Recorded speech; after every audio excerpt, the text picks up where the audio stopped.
नमस्कार जी, मैं मंजू। आज जो जून की 21 तारीख है और पौधों को मल्टीप्लाई करने का जो टाइम अभी आ गया है, क्योंकि बहुत सारी जगहों में प्री मॉनसून की बारिश हो रही है और अगर कहीं हो भी नहीं रही है तो आसपास जब बारिशें हो जाती हैं तो मौसम में जो ठंडक, हल्की ठंडक रहती है और जैसे बहुत ज़्यादा तेज़ गर्मी नहीं होती और लू वगैरह नहीं चलती है, सूखी गर्मी नहीं होती है। और दूसरा जो फिर उससे जो है हवा में नमी हो जाती है, ह्यूमिडिटी हो जाती है। तो ऐसा ह्यूमिडिटी हो और थोड़ी ठंडक लिए भी मौसम हो तो इस मौसम में जो पौधों को आप खूब सारे कई सारे जो पौधों को आप मल्टीप्लाई कर सकते हैं अपने मनपसंद पौधों को। चाहे तो ये स्पाइडर प्लांट ले लें, छोटी छोटी डिब्बियों में ये ग्रो हो जाते हैं।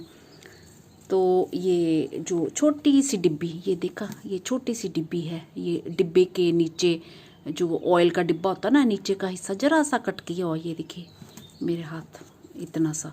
हालांकि मेरे यहाँ इतना ज़्यादा गर्मी हुई है और 48 के करीब टेम्परेचर गया है और लगातार गर्मी बनी रही। दूसरा, मेरे यहाँ पानी की प्रॉब्लम चल रही है और अभी भी चल रही है। तो पौधों में मैं ज़रूरत भर का बहुत ही मतलब ऐसा पानी दे रही हूँ और बहुत सारे पौधे जो पानी की कमी से मेरे जो मर भी गए हैं और ज़्यादा गर्मी होने से, तो ये कारण है। फिर भी काफ़ी कुछ जो जितने बचे हैं उन्हें तो हम मल्टीप्लाई कर ही सकते हैं।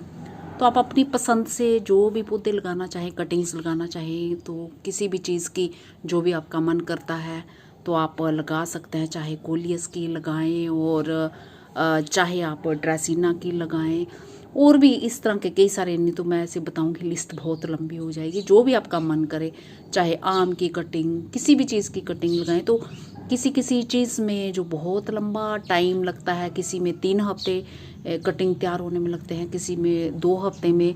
और जो बहुत ही सॉफ्ट जैसी कटिंग होती कोलियस वगैरह की, तो अच्छा मौसम हो तो वो हफ्ते के अंदर उनकी रूट्स बनना स्टार्ट हो जाती हैं। तो ज़्यादातर जो कटिंग्स जो थोड़ी हार्डवुड रहती है तो 3 हफ्ते में उनकी रूट्स आना स्टार्ट हो जाती है। और कई कई बारी केयर पे भी डिपेंड करता है। अगर ठीक से हम केयर नहीं करें तो लंबे टाइम तक कटिंग्स हरी भरी वो बनी रहती हैं मिट्टी में, उनमें रूट्स नहीं आती हैं। और कई बार होता है उनमें न्यू ग्रोथ होना शुरू हो जाती है। जब तक कटिंग वो हरी रहती है और रूट्स बनती ही नहीं है। और फिर एक लिमिट तक वो जो न्यू ग्रोथ वो चलती है जब तक कटिंग हरी रहती है, और रूट्स ना बढ़ने के कारण फिर वो धीरे धीरे सूखना शुरू हो जाती है। तो ऐसा भी होता है। तो कई भाई बहनों को जैसे शिकायत रहती है कि हमारी कटिंग चलना शुरू होगी और वो मर गई, तो वो ये कारण होता है। बाकी कई सारे कारण जैसे ओवर वाटरिंग हो गया, ये सब हो गया, मिट्टी अच्छी ना होना। तो आज मैं आपको बताऊंगी कि किस तरह की मिट्टी में आपको क्या लगाना है। तो मैं कोलियस की बात करती हूँ।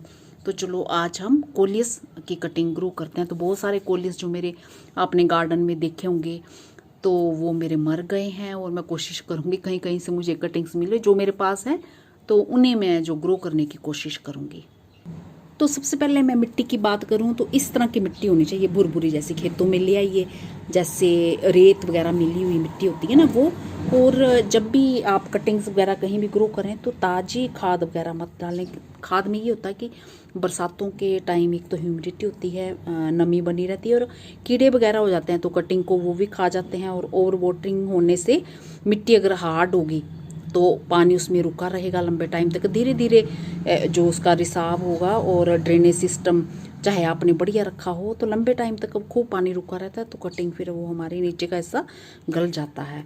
तो ये मैंने अभी कुछ दिन पहले ही कटिंग, हालांकि बहुत ज़्यादा गर्मी थी, तो मैं अभी कल देख रही थी कि इसमें रूट्स बन गई हैं, बनना स्टार्ट हो गई हैं।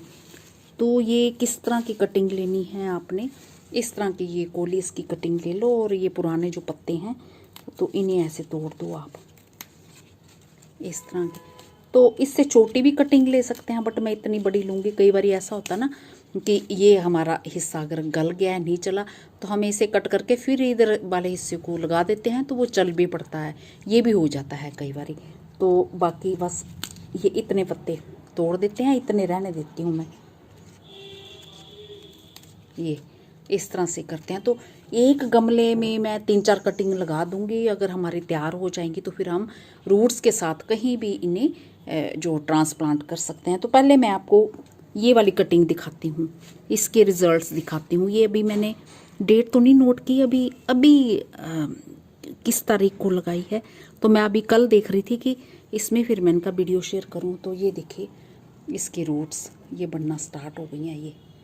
ये देखा आपने? तो धो के दिखाती हूँ। तो ये देखिए इस तरह से ये पूरी अच्छे से फैलेंगी तो फिर ये हमारी कटिंग खूब अच्छे से चलना शुरू हो जाएगी। तो ऐसी मिट्टी लेना कि ऐसे बुरबुरी जैसी, और ड्रेनेज सिस्टम बढ़िया रखना है। तो मैं इसको ऐसे ही लगा दूंगी। और इस वाली कटिंग को जो मैंने दिखाई है तो ये बस गड्ढा करके इतनी सी हमें दबा देनी है। बहुत ही आसान है ये लगाना कटिंग, और ऐसी जगह में रखना है इसको, छाया वाली जगह में। और ये बाकी भी मैं जो करती हूँ और फिर इनको भी यही साइड साइड में लगा देती हूँ। बाकी ये मैंने 2 कटिंग और ऐसे इस तरह से ले ली हैं। तो ज़्यादा जो नीचे के पत्ते उतार देने से ये रहता है कि पौधे को जो अच्छे से आराम से ये चलता है। और फिर ज़्यादा पत्ते होंगे तो वही पत्ते सब ये चलने खुराक ले लेंगे इसकी, तो पौधे को चलने में फिर जो ज़्यादा एनर्जी वो करनी पड़ेगी। तो इसलिए कम से कम पत्ते हों तो फिर चलने के चांसेस ज़्यादा रहते हैं। तो इसको भी मैं ऐसे ही बस यहाँ पे और एक इस साइड पे दबा दूँगी, फिर दिखाती हूँ। और पानी, ये मिट्टी गिल्ली है फिर भी कुछ पानी हम दे देंगे। ये मैंने कोलियस की कटिंग ये दोनों और भी लगा दी हैं। तो इनको अच्छे से ऐसे दबा देना है इस तरह से, चाहे उंगली से दबा दो चाहे लकड़ी से दबा दो। और छाया वाली जगह में अब इस गमले को आपने रखना है। हालांकि ये मिट्टी इसकी पूरी गिल्ली है कल की बारिश से, तो मैं फिर भी ये थोड़ा सा पानी दे देती हूँ जो अभी लगाया है। तो इस तरह से हमारी ये कोलियस की कटिंग लग गई है। और इसे छाया वाली बिल्कुल ऐसे नहीं कि कमरे के अंदर रख देना, जहाँ पे बिल्कुल भी हवा वगैरह भी ना इनको लगे और गल ही जाएँ ये हमारी कटिंग्स। तो मैं ये पोर्च में ही नीचे इधर रखूँगी और इस पर सीधी बारिश ना पड़े, क्योंकि कई बार ऐसा होता है कि ड्रेनेज सिस्टम कई बार वो जो बहुत ज़्यादा बारिश होती है तो और नीचे होल जो है वो बंद भी हो जाता है और फिर पानी रुकने से कटिंग ख़राब हो जाती है। पानी तभी देना है जब आपको लगे कि इसमें नमी की कमी है, मिट्टी थोड़ी जो ऐसी हो गई है सूखने जैसी लगी है हल्की सी, तो तब हल्का मॉइस्ट बस इसको रखना है। तो ये हमारी कटिंग लग गई। तो कटिंग ग्रो करने के लिए इस तरह की मिट्टी ना लें, बड़ी ही हार्ड मिट्टी है। ये मेरा एक पुराना कोई गमला है, ये देखिए ऐसे जो सॉफ्ट मिट्टी होती है ना, सूखी भी होती है तो वो ऐसे लकड़ी करो तो भुरभुरी जैसी होती है, और ये ज़रा सी सूखने लगती है तो इतनी पत्थर जैसी सख्त हो जाती है। ऐसी मिट्टी आपने बिल्कुल भी नहीं लेनी है। इसमें मुझे या तो थोड़ी सी बारीक सैंड में मिला के इसको ठीक कर सकती हूँ या फिर कोकोपीट मिला के ठीक कर सकती हूँ। तो सैंड तो मैं मिलाना अब पसंद नहीं करती क्योंकि फिर भारी हो जाती है, तो कोकोपीट का जुगाड़ होगा।